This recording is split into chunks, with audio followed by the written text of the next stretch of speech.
When her mother-in-law mocked her with silent contempt, Elena had no idea that she would find a family secret in the chest.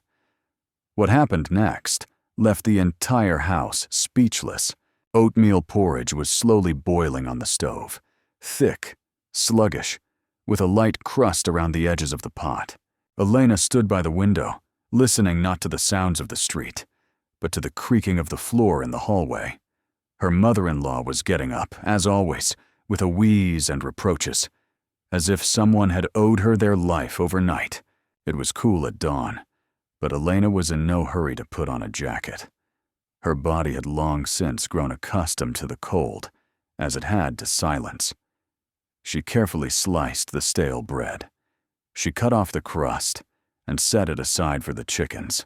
She swept the breadcrumbs neatly into her palm, as if afraid of waking the room. Her every movement was practiced, quiet, imperceptible. It was as if the house had a life of its own, and Elena was some kind of ghost in it. She walked, swept, cooked, washed, but no one saw her.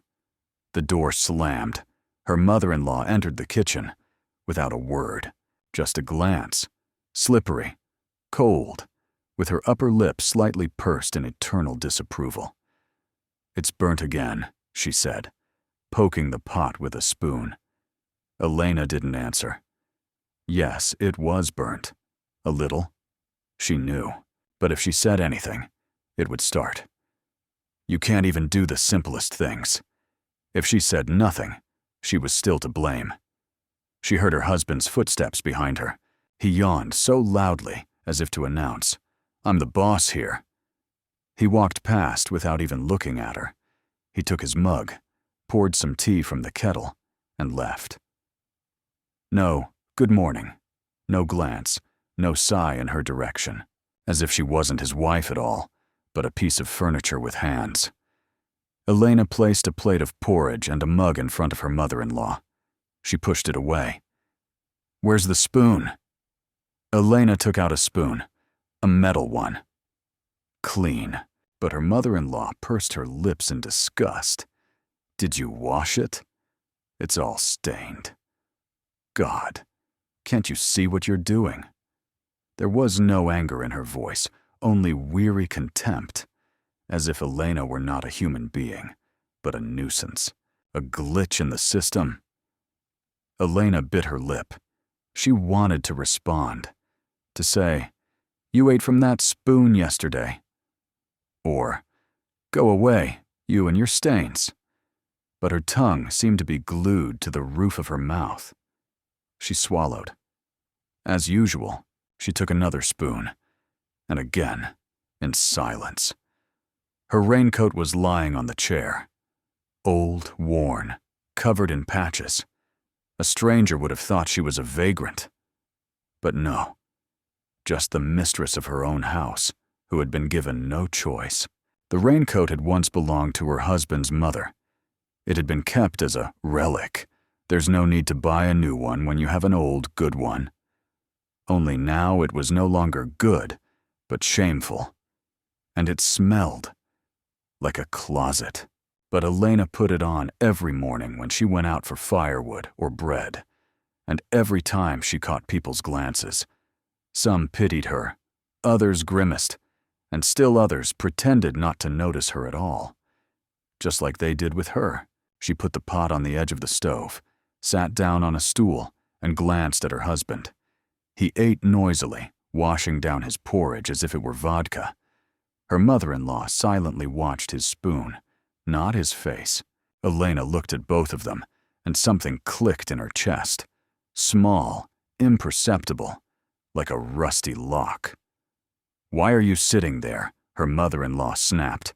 "I just sat down. This isn't a resort.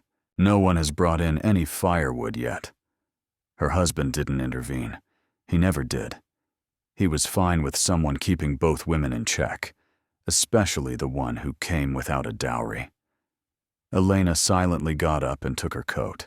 It smelled of soap and old age, as if it held everything she was ashamed of. She paused for a moment to look at herself in the mirror. Her face. It was her face. But it wasn't hers. She turned away, and then her husband said, "Don't forget to buy eggs. Fresh ones. Yesterday's stank. No please or thank you. Just buy them." As if she were not a person, but a machine with a do as you are told function. She nodded, although she wanted not to nod.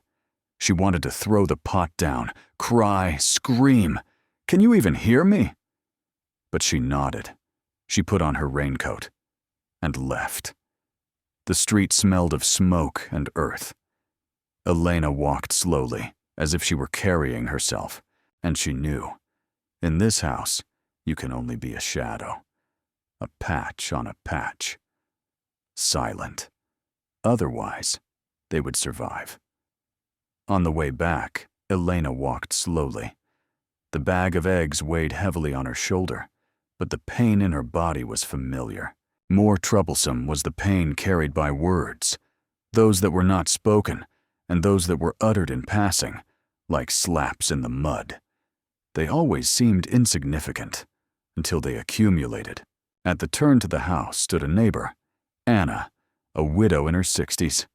She was always with a broom, wearing a headscarf, her eyes always looking slightly upward, as if searching for the truth. "Good morning," Elena said, looking up. Anna nodded and glanced at her. A second later, she narrowed her eyes. "Listen, Elena, don't take this the wrong way, but I've been thinking.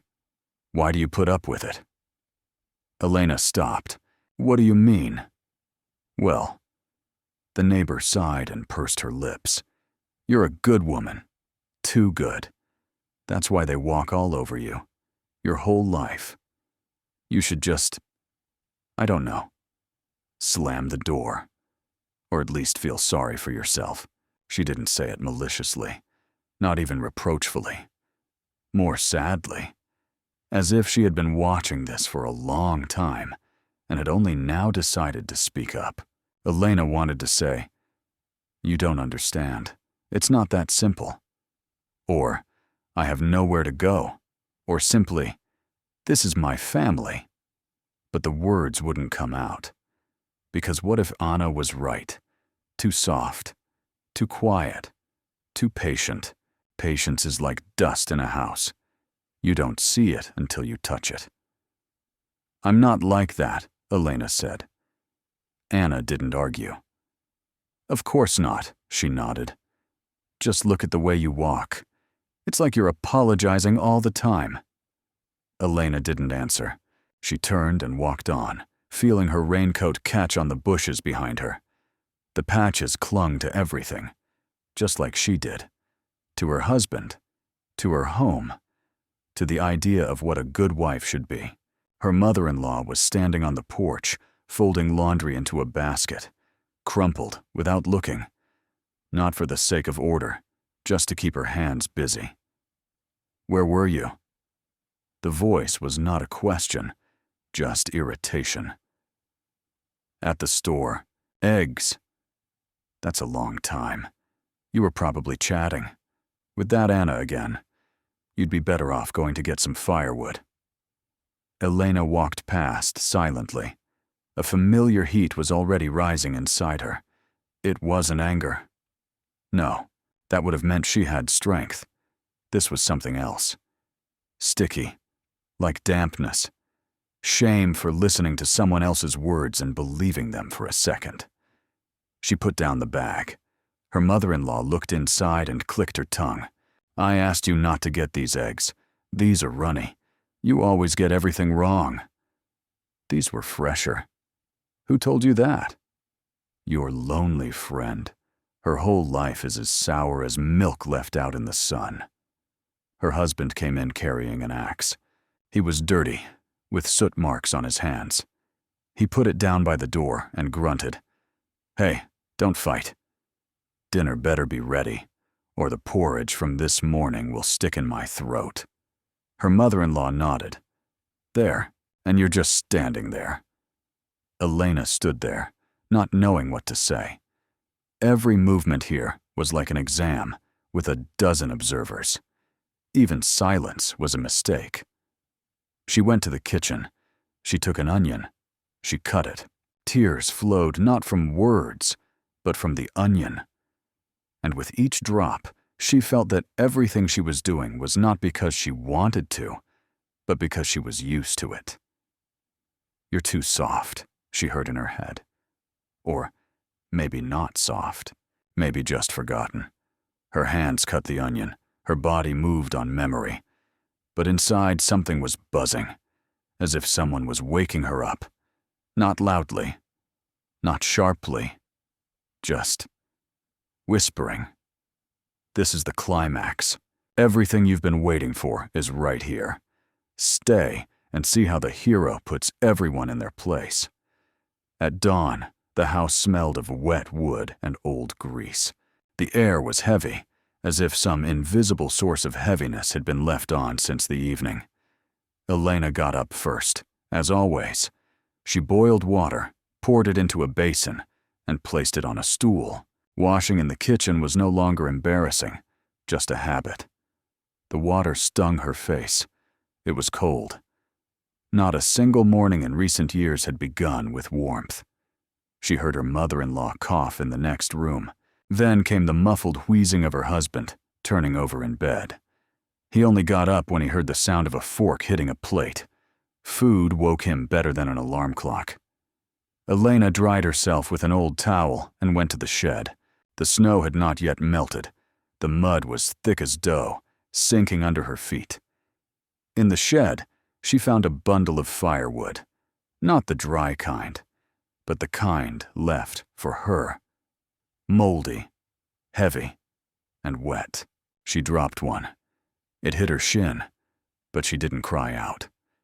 She picked it up, took a deep breath, suppressed the pain, and returned to the house.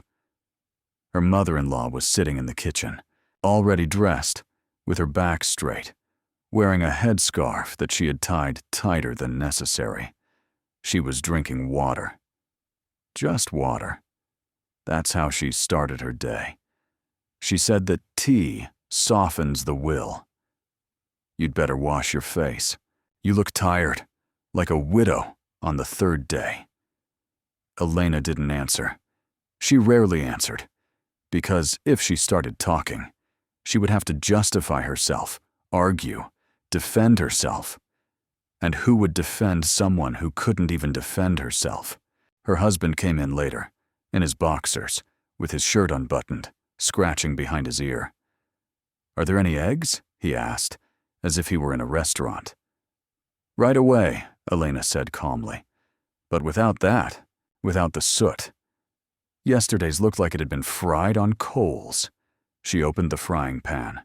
The oil crackled from the cold. She broke 3 eggs, one of which immediately spread out. It wasn't fresh. "So much for your fresh eggs," she heard her mother-in-law say. She didn't say it out loud, but Elena thought it with such clarity that it was as if she had actually said it. There was a newspaper on the table. Her husband was looking at the classifieds. Someone was selling a cow. Someone was looking for a wife. He always read them with a wry smile, commenting aloud. "Here, it says, 'Looking for a kind and quiet woman who doesn't drink.' Where are you going to find one, Uncle? They're all already in our house, aren't they, Mom?" Her mother-in-law smiled. Elena didn't. Sometimes she thought that she and her husband weren't married. They were partners. He was the boss. She was the servant. Sometimes, on particularly candid nights, he said he appreciated her, but that appreciate sounded like, "Don't get in my way." He didn't love her, didn't listen to her, didn't look at her. He just waited for everything to be the way he wanted it. After breakfast, he went out into the yard to chop wood, as he said. In reality, he stood around, smoked, and complained to his neighbor about women. His mother-in-law remained in the house. She dressed slowly, standing in front of the mirror, looking at herself suspiciously, as if she really didn't trust her own reflection. "I'm going to the village," she said, putting on her coat. "Okay." Don't forget to wash the windows. And hang up the laundry. It doesn't smell like your hands there." The door slammed. Silence remained.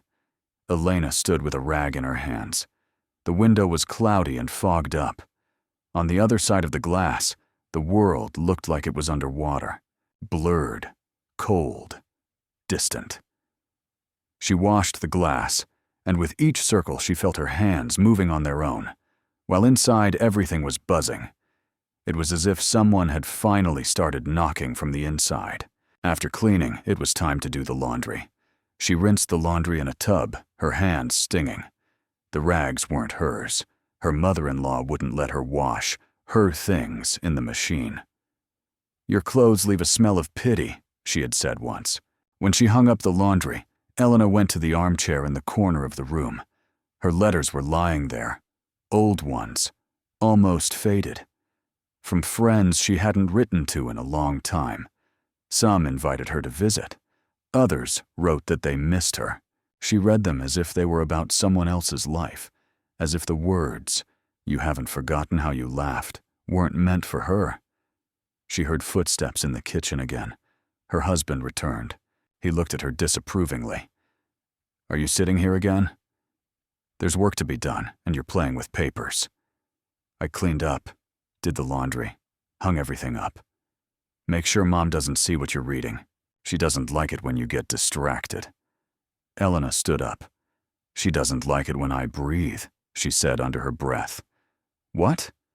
"Nothing." He left, but paused in the doorway. "Don't start. Everything's fine. We have a home, a roof over our heads, food.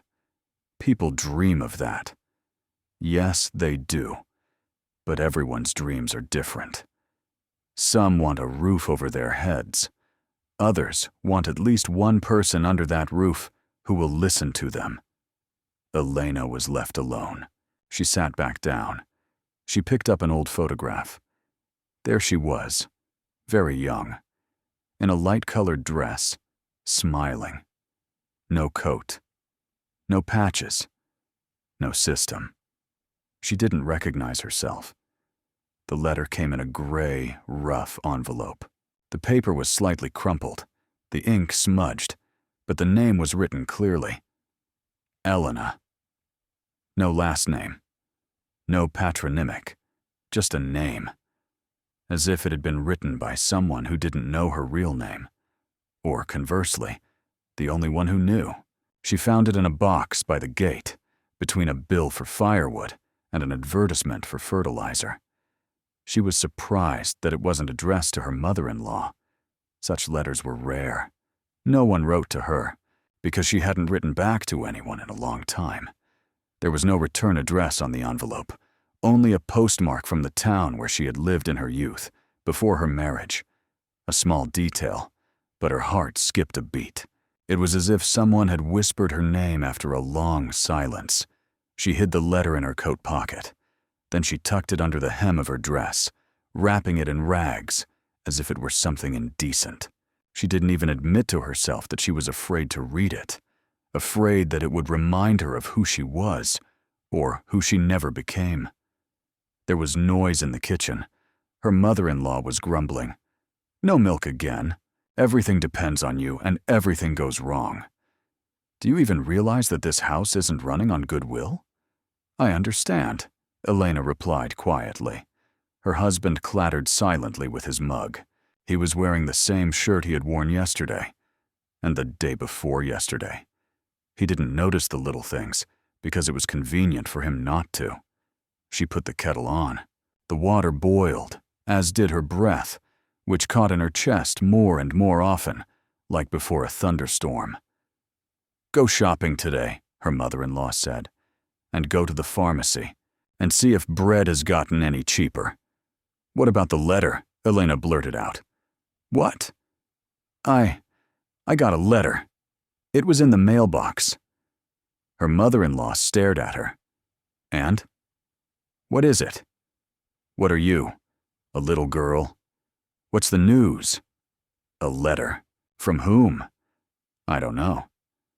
"You don't know, but you're acting like you've won the lottery. You'd better think about who would even remember you. Why all of a sudden? Her husband chimed in with a smirk. Maybe it's a lover from your youth. Very funny, Elena muttered. You brought it up. Now you're keeping your lips pressed together. Her mother-in-law looked at her suspiciously. Don't hide it. It's obvious. If someone remembered you, it's not for no reason. Maybe they want to borrow money. Or settle old scores. Elena pressed her lips together. A wave rose in her chest. Not anger, not fear. Something else. Something long forgotten. A feeling that somewhere beyond the walls of this house was a world where her name sounded different. Later, in her room, she took out the letter. The paper was rough, the letters slightly slanted.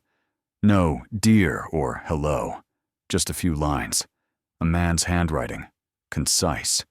It hit her like a blow to the heart. I found out that you are still living with them.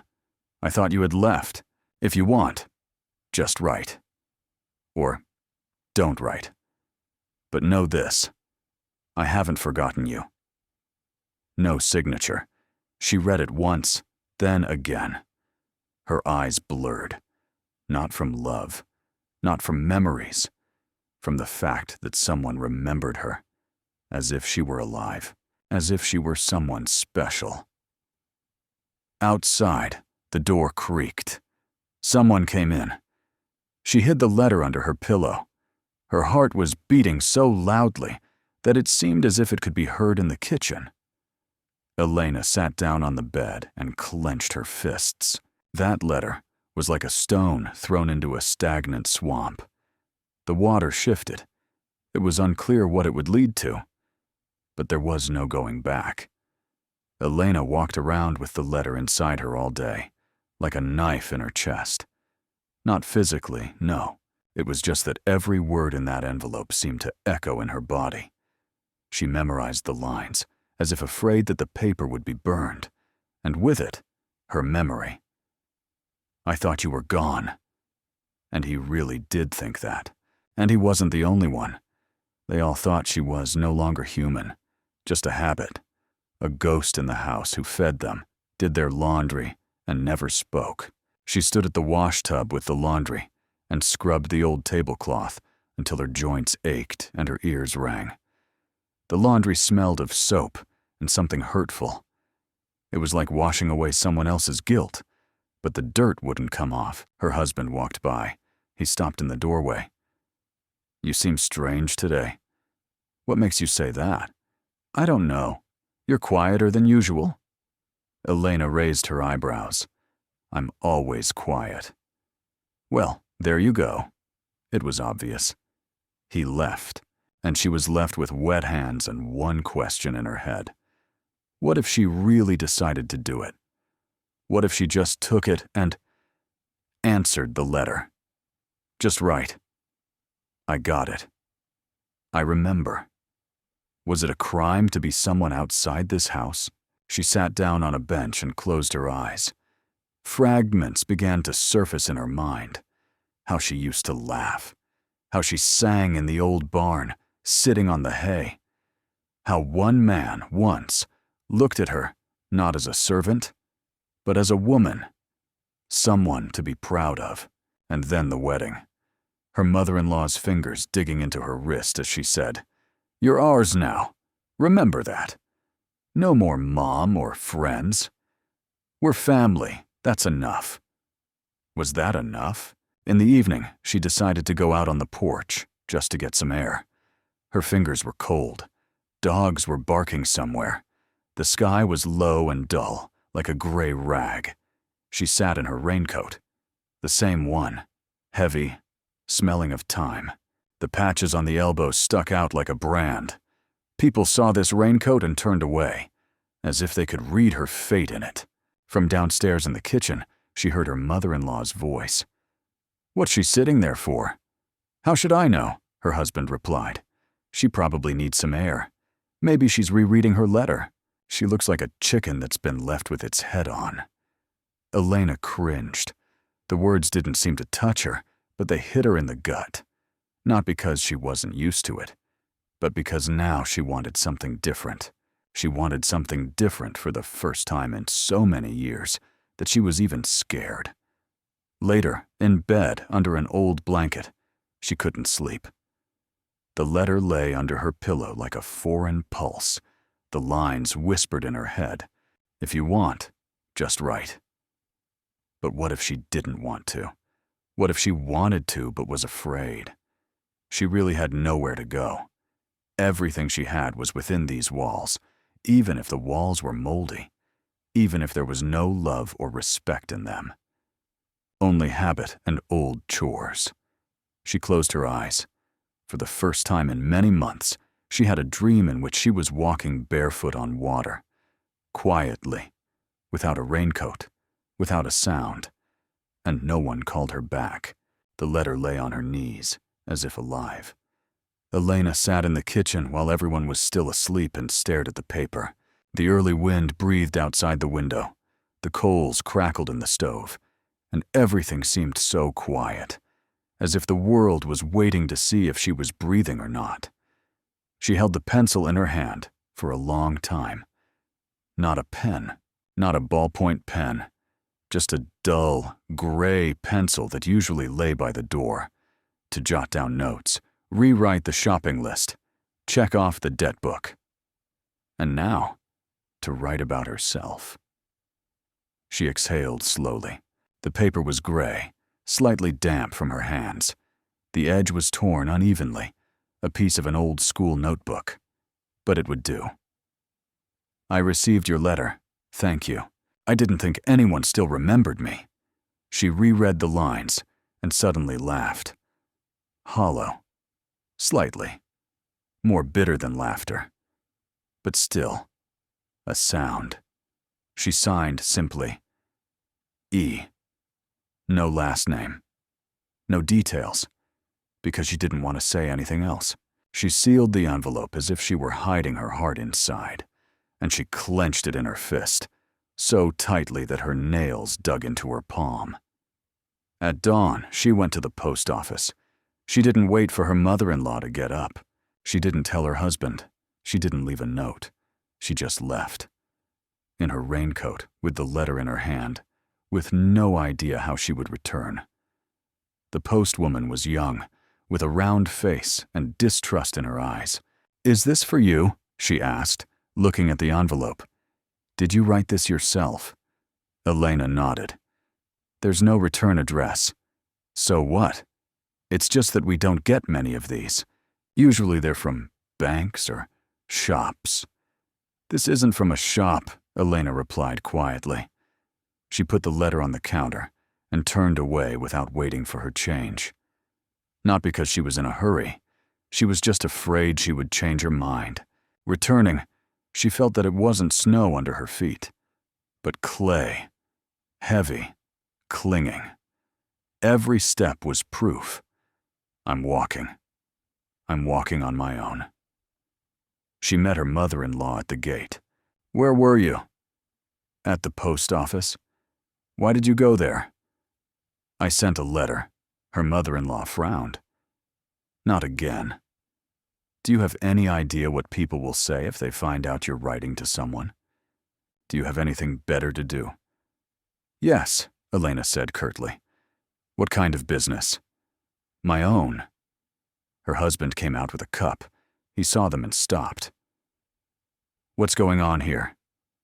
Elena went to the post office, her mother-in-law said sarcastically. "She's writing to someone. Apparently she's found something better to do than cook soup." He looked at his wife. "Are you serious?" "Yes." "Did you even ask her?" "Why should I?" Silence. That moment when the air thickens like before a storm, when you realize there's no turning back. Everything she said was not loud, not bold, not provocative, but she said it out loud, and she hadn't spoken out loud in a long time. Her mother-in-law snapped, "Fine. If you're so free, cook it yourself and go get the firewood yourself. We've started a democracy here." Elena nodded, not because she agreed. It was because she didn't want to explain anymore. That day, the food was oversalted, because the salt poured from her hands, which were shaking with fear. But she didn't apologize, for the first time. She didn't apologize, and she didn't try to please anyone. The letter was already on its way, and with it, she herself. The letter was gone. The house remained. The walls didn't collapse. But in her mother-in-law's eyes, something appeared that had previously been hidden behind flat contempt. Vigilance. It was as if Elena had ceased to be a piece of furniture and had become something unpredictable, a cupboard that could fall over one day. Conversations in the kitchen became shorter. Her mother-in-law stopped asking and started giving orders. My husband, on the contrary, suddenly became quieter. Either he sensed that something had changed, or he didn't want to be drawn into someone else's will. He never liked conflict, unless he was the one being served. On the third day after the letter was sent, a girl came into the yard, quietly, with a basket. It was the neighbor's granddaughter, Laura. She was small, about 8 years old. She had thin legs, freckles, and eyes like a bird, sideways and cautious. My grandmother told me to give you this. We have apples. You can have them. Elena took the basket. It was wooden, with a few bruised fruits inside. Thank you, Laura. You're sweet. The girl looked at her straight in the eye. Your grandmother praises you. For what?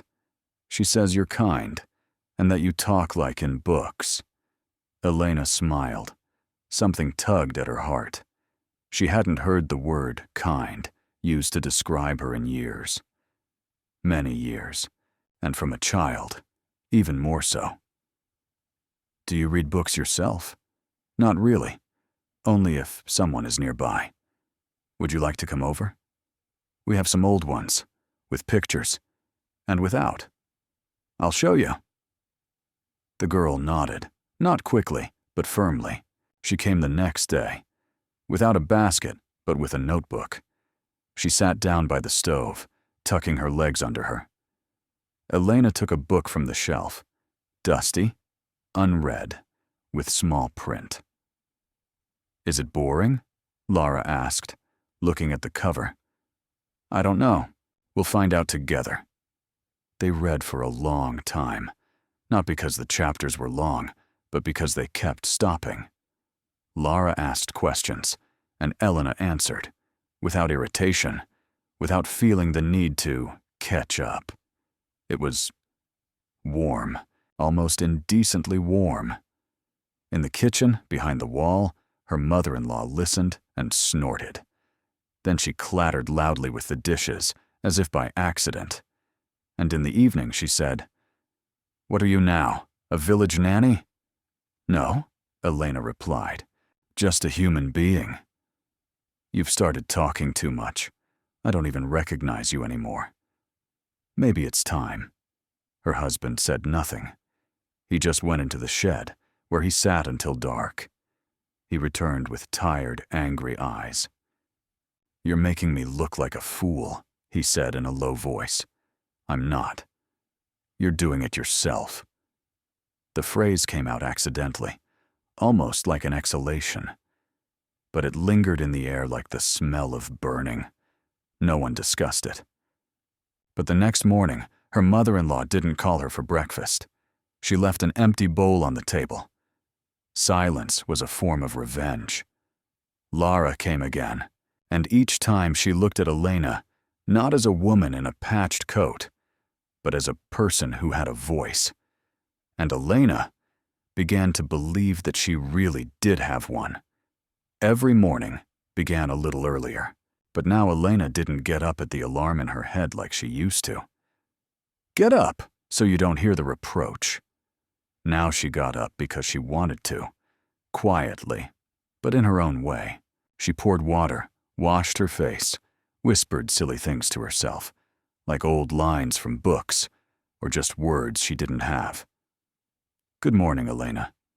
You need yourself today. No one in the house heard her, and thank God for that. Her mother-in-law frowned more and more often. "What are you muttering about? Are you sick?" But Elena just smiled in response. She smiled not because she felt good, but because something was beginning to live inside her. Something new, absurd, indecently alive. She began to open the window more often. She looked at the street not as a prison, but as an opportunity. Even the air was different. Springtime, with the smell of thawing earth and wet boards. Lara now came by almost every day. At first it was for business. Then, just because. She was silent, pottering around the kitchen, sitting on the floor, wiping her nose with her sleeve. And then suddenly she asked, "Do you ever argue?" "With whom?" "Well, with those who say nasty things." Elena thought for a moment. The spoon froze in her hand. "I don't argue. I remained silent." "Why?" "Because I was afraid." "And now?" She looked at the girl, and for the first time she said aloud, "Now, I'm just tired." This tired was not about her body. It had been with her since childhood. From her grandmother's, "Don't argue." From her mother's, "Be modest." From school's, "You're not pretty, but you're neat." It had been building up, and now it was coming out in her voice. No tears, no drama, just the truth. Small oddities began to occur in the house. Elena would serve herself first at meals. She would say no to wash the floors in the evening. She would suddenly go to the shed and return with a book she had kept as a memento but never took out. These were all little things. But in the house, they sounded like thunder. Her mother-in-law began to get sick more often, in front of her. She complained about her back, her blood pressure, and that the atmosphere had become heavy. Her husband left more and more often on business, without specifying where. He returned gloomy, with irritation in his fingers. He didn't hit or shout, but he set the plates down so hard that the porcelain trembled with resentment. "You're changing," he said one day. "Yes." "I don't recognize you." "Did you know me before?"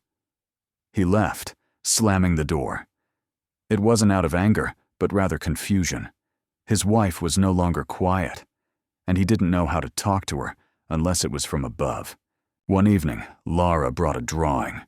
It was of a woman in a raincoat, but it wasn't gray. It was colorful.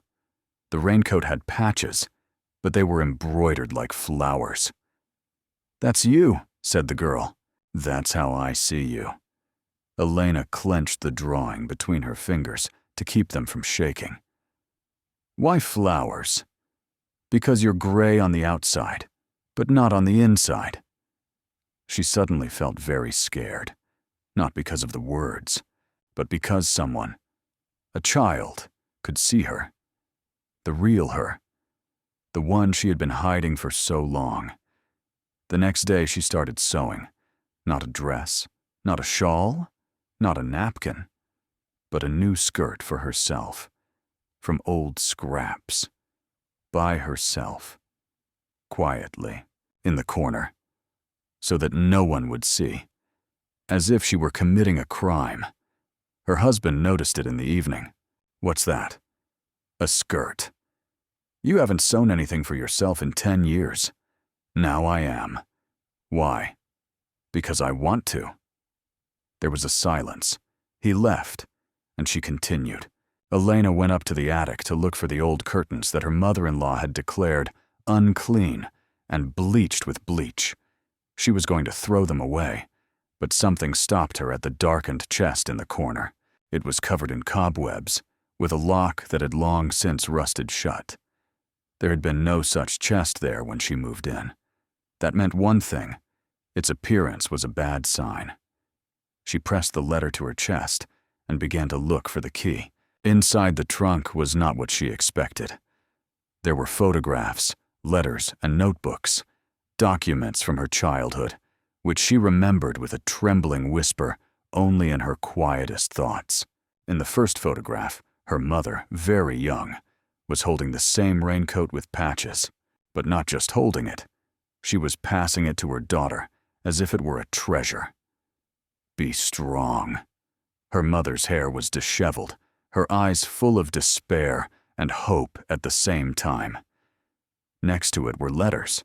Almost all of them were addressed not to her mother-in-law, but to Elena. They were from her sister, who remembered her real mother. They read, "Don't let go of this cloak. It is our family symbol, your strength." Elena sat down on the floor, bowed her head to her knees, and touched the lines. The handwriting was familiar. It was her sister's, whom she had believed to have died in a fire many years ago. But her sister was alive, and that home had been hiding her existence all these years. Her throat went dry. The world below, in this house, shifted. Shadows behind the walls trembled from the unexpected light. She realized that the cloak was not a piece of junk cut from her daughter's clothes, as her mother-in-law had claimed. It was a legacy from her real family. This house was her mother's, not the one where she now lived. Everything she had endured was not punishment for her bad manners, but a cruel substitution of identity. Elena stood up, clutching the trunk as if she couldn't let it go. Step by step, she descended the dark stairs of the attic. When she stepped into the kitchen, there was no one there. Only the dim light from a single bulb, reflected on the dirty floor, caught her attention. She unfolded the letters and opened them one by one, reading with the corners of her eyes. "My sister's name is Martha. She has been waiting for you in her letters. She loves you." From that moment on, there was no turning back. All the lies collapsed like a house of cards. Elena felt a sharp pain in her chest. It was not just her mother-in-law's betrayal, but the betrayal of the entire system in which she lived. Someone had stolen her past, her right to memory and love, and now she knew the truth. I must not remain silent any longer. She went out into the yard. The cool air hit her face, and her heart burned. All around her was bustle. Her husband was repairing the gate. Her mother-in-law was ready with plates. Neither of them noticed that Elena's world had changed. She sniffed, but no tears were visible. It wasn't crying. It was a scream inside, a scream that couldn't be silenced. And she took a step toward the house. Not toward submission, but toward asserting herself. The next morning, her mother-in-law looked combative for the first time in a long time. It was as if she had woken up thinking that her territory had been desecrated. She came into the kitchen with a large thermometer in her hands. "What do you want?" she asked, without looking at Elena. "Your temperature?" Elena was taken aback. "What are you talking about?" "Oh, I hope you die," her mother-in-law snorted. "Did you think your place was in the kitchen behind the sewing machine? Well, it's not. You're not needed here." In the corner of the kitchen, the radio was crackling, but no one was listening. Her husband stood in the doorway, unusually tense. He clenched his hands in his pockets. "She's not just doing this for no reason," he began quietly. "There's some nonsense in her letters. I'm begging you, Elena, stop playing games. Come home." Her voice broke, but she couldn't keep quiet any longer. "I've never been to your play. You made me a shadow, but I'm not a shadow." Her mother-in-law laughed, low and cruel. "Did you hear that? Not a shadow. You can't live a day without me. I give you everything. A roof over your head, food, clothes with patches. I can take care of myself," she tried. "Yeah, right," her mother-in-law sneered. "Go chop some wood? That's not reading your grandmother's book. And your husband? Go on." She pointed at Elena. "Stand behind him and sew skirts. He needs bread."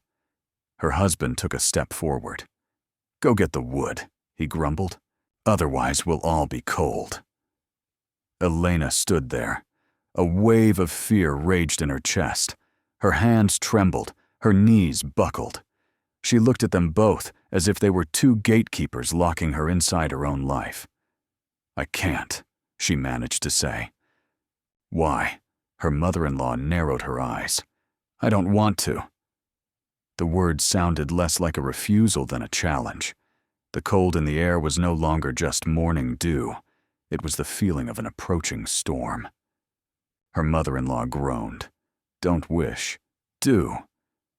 We keep order in this house. And you?" "I'm not at home." Elena raised her chin. "I'm at my place." Her husband sighed. "Don't make a scene. I'll chop the wood for you." "No, don't," she said quietly. Finally, he backed away, and her mother-in-law threw out, "Make sure the bread doesn't go bad tonight." She turned and left like a general from the battlefield, leaving behind the smell of vinegar and fear. Elena slumped against the table. Her whole body trembled with conflicting emotions, fear, and a wild sense of freedom. After all, she had said "I don't want to" for the first time. But there, behind the walls, she knew that this was only a prelude to war. The sound of an axe came from the street. Her husband wasn't chopping wood. The sound was filled with sparks of anger. It was the sound of his confusion. Elena went out into the yard and breathed in deeply. The wood was stacked in piles, ready for the blow. Her mother-in-law was still controlling every detail, but now she knew. Neither a whip nor curses would silence her. The whisper of her words turned into a voice, and it was a voice that would make any fear tremble. That evening, Elena was completely alone for the first time. The firewood served as a backdrop. Her husband had gone to see his friends, and her mother-in-law had gone to discuss her crazy daughter-in-law with her neighbor. The alienation was complete. Empty rooms, the echo of her own footsteps, and a heavy feeling of cold not only outside, but also in her soul. She walked around the house, from the kitchen to the room, from the room to the kitchen, and it seemed as if the walls were closing in on her, breathing down her neck. Everything here was foreign. The smell of old tobacco, glue stains on the wallpaper, creaky floors that betrayed her every step. The phrase "I'm home" played in her head, but now it sounded not like a victory, but like a sentence. If you are home, it means that no one is waiting for you. Not her husband, not her mother-in-law, not her neighbor, not even Laura, because no one knew where to look for herself. Elena sank down onto the bed. The pillow was soaked with her tears. Cold, silent drops that did not break into sobs. Her whole life still seemed like a series of repressions. And now the deepest storm had arrived, and she found herself in the epicenter, without anchors. She remembered her patched raincoat.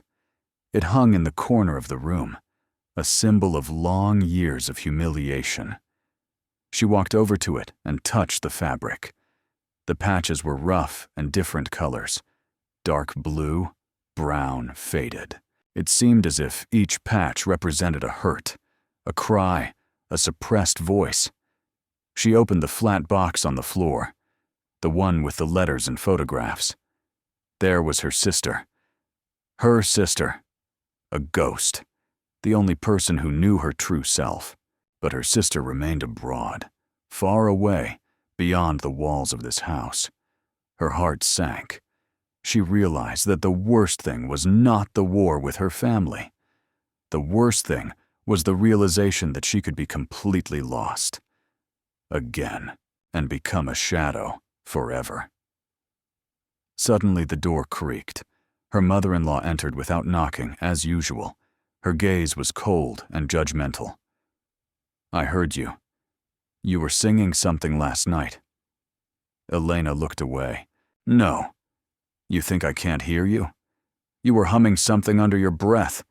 Your voice doesn't carry if there's something to sing about." I was just remembering." "Remembering?" Her mother-in-law took a step closer. You remember too much as it is. Why do you need the past when your present is a grandmother with butter and a husband with an axe? Because I don't want to forget who I am, Elena exhaled. Her mother-in-law snorted. You'll forget. You have no past here. You only have me and your husband. Everything else is fiction. Elena was silent. She had to keep her composure, but her body wouldn't obey her. Her knees were shaking. Her voice was thick with emotion. You're wrong. Where's your sister? Her mother-in-law pointed at the box. Is she there, or is it just lies? The lies are yours, Elena replied quietly. Her mother-in-law froze. A spark flashed in her eyes. Irritation mixed with an incomprehensible fear. Lies! She shouted, and the walls shook from her scream. Is this who you really want to be? Elena raised her head. Before her stood a woman with wrinkles and a bitter smile, who had been storing up pain for years and was now unleashing it. I am who I am, Elena said. That says it all. Her mother-in-law froze. She took a step back, as if she didn't recognize the woman she was talking to. Then she turned and left, slamming the door so hard that it rattled. Night fell without a trace of moonlight. Elena lay on the bed, clutching a stack of old letters and photographs to her heart. The silence was thick, as if cotton wool had been stuffed into the tired walls. Each of her breaths echoed, strange and unfamiliar. Questions crashed in her head like stones against bare rock. What have I become? What have they made me? Who am I if I take off this patched cloak? There were no answers. There was emptiness, a black hole into which all her hopes and memories were falling. She sank to the floor, hugging her knees. In the far corner of the room lay a doll that her sister had once given her. One of its eyes was missing, and its clothes were torn. Elena remembered playing hide-and-seek with her, hiding behind an old fence. Back then, the world seemed big and safe. And now the world had shrunk to 4 walls and a roof, behind which people whispered about her correctness. The silence was broken by the crunch of snow outside the window. The cold seeped inside, to her bones, to her heart. She thought of the moments when she had lived a real life, her sister's laughter, the smell of daisies in the field, the first poems she wrote in her notebook. It turned out that this was not her home, but someone else's legacy. A heavy wave rose in her chest. It wasn't physical pain, but rather spiritual. Who needs me now? She whispered. Her husband, who brought her bread and an axe, but never a word of support. Her mother-in-law, who fed her, but never fed her soul. Her neighbors, who smiled as they passed by, not noticing her gaze. Elena pressed her palm to her chest, feeling her heart beat against her ribs. The truth is a heavy burden, she thought. She remembered a letter from her sister. You are not alone. But her sister was far away, and the words became nothing more than an echo that she could not hide from. Suddenly, her throat tightened, not from tears, but from the realization. If I don't break this cycle, I'll disappear. There will be nothing left of me, not even a memory. It was this thought that brought the first spark of life, not a quiet whisper, but a burning realization. I must protect myself from her former self, timid and silent, from those who wanted to silence her voice. She slowly stood up. Her heart was still pounding, but she felt the blood moving. Elena walked over to the table where the old curtains and her mother's letters lay. She took a pen and inkwell, not a pencil, but a symbol of the world she had left behind, and she wrote the first line on a new sheet of paper. I will step out of the shadows. The night did not grow lighter, but inside her a flame was lit, weak but steady. the flame of "I will not disappear," and this flame became her only beacon before her final choice. At dawn, Elena woke up to the sound of her own breathing. The previous night had taken a lot of strength, but inside there was no longer the same emptiness. Instead, there was a light ice of determination. She walked through the house as if seeing every corner for the first time. The floors, the wallpaper, the old chest, the raincoat on the hanger. Now these were not just symbols of her humiliation, but landmarks for her struggle. She entered her mother-in-law's bedroom, not stealthily, but openly. Her mother-in-law slept peacefully, her chest barely rising. Elena walked around the bed without looking at her face and placed her sister's letter, printed out over the summer, on the pillow. "You are not alone. Wait for me." The words were written in large print so that she would wake up and understand. This is not about me. The rough paper, sharp to the touch, was like an awakening. In the kitchen, she met her husband. He was standing with a cup, looking out the window. "Elena," he began quietly, "I think we need to talk." She nodded. The word was torn out, but it was important not to let him burn her in the shadows. "I want you to listen to me," she said evenly. He stared, not expecting such a turn of events. "I'm not afraid of your words anymore," Elena continued. "I know who I was and who I can be. I'll leave if you don't accept me for who I am." A silence fell over the house that made everyone's throats tighten. Her mother-in-law entered and stopped in the doorway. "What are you talking about?" she asked hoarsely. "I'm not the person you created," Elena pointed to herself. "I want one thing: to live my own life, breathe my own air, make my own decisions. If you're not ready, I'll leave." Her mother-in-law glanced at her husband. He said nothing. This outcome meant more than any storm. "Where will you go?" asked her mother-in-law, not afraid, but expecting defeat. "I'll find myself," Elena replied. "I know who I am: a daughter, a wife, a sister, but first and foremost, I am a person who deserves respect and the right to be heard." Her husband took a step forward, his face softening. "I don't want to lose you," he breathed, "but I don't know what to do." "Give me a week," Elena said quietly. "I want to try to rebuild our home, but on new terms, on terms of equal respect." Her mother-in-law was silent. This was unusual. A pause hung in the air, but it was not heavy, only full of expectation. The four walls stared at her, and now she stared back at them with confidence, not fear. "All right," her mother-in-law finally said. "A week, but keep in mind, this house is built on tradition." "I don't reject tradition," Elena replied softly. "I'm suggesting we add humanity to it."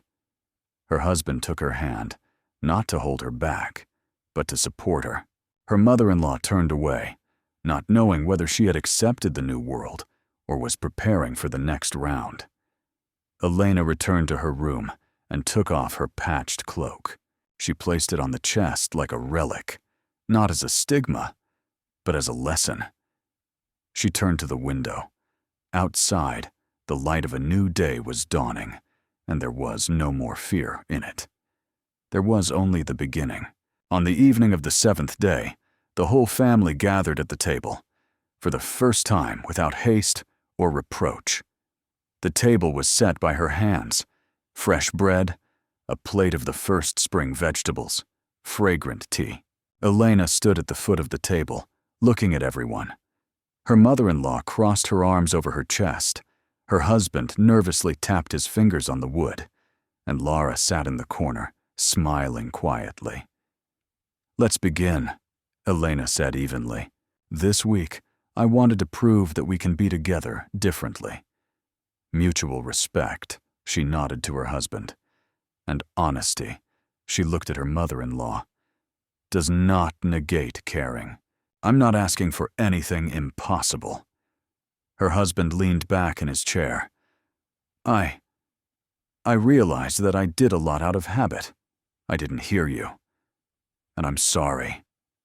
He took her hand and squeezed it. Elena smiled, and her eyes sparkled.